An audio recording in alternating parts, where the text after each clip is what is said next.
Welcome to the Plains on the Prairie podcast.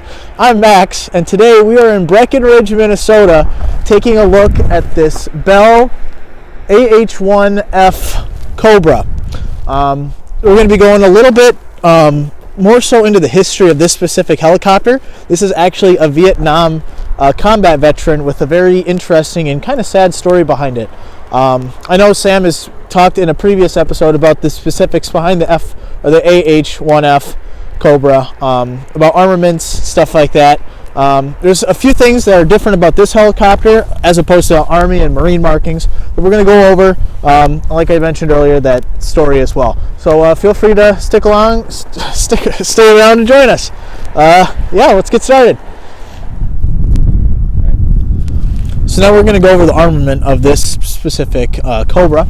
If you look up here, you'll see it has four TOW or tow launchers. These were anti-tank rockets that were connected by a wire that the gunner could operate and hit a specific target, however many meters or even, I don't think miles, but it was a good distance.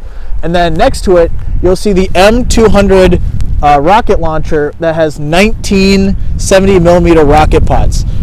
So those were used for anti-personnel, anti-tank, even though obviously the North Vietnamese, not so much during the early part of the war, but towards the latter part, they were equipped with tanks and armored vehicles and such. Also up front, you'll see we have a minigun, and then to the left is just forward-mounted grenade launcher.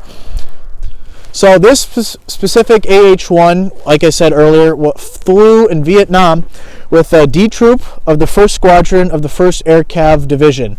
During its time in Vietnam, it was damaged in combat on 3 separate occasions as well. So it is a tried and true combat-tested veteran. Interestingly, if you look at the nose here, you'll see the names of Captain A.J. Ledford Jr. and Chief Weapons Operator W.C. Pearson III. These two gentlemen flew this specific AH-1 Cobra in combat during Vietnam, and sadly, on a separate mission while flying another Cobra, they were shot down and killed in action. This whole pavilion, this helicopter specifically, is here in remembrance of those two men, as well as many of the Minnesotans who have since passed away in major armed conflicts around the world. This is a very special one for us here at Plains of the Prairie. It epitomizes what we think about veterans memorials. They're here to honor the sacrifices made by many of the men and women who served in the armed forces of the United States.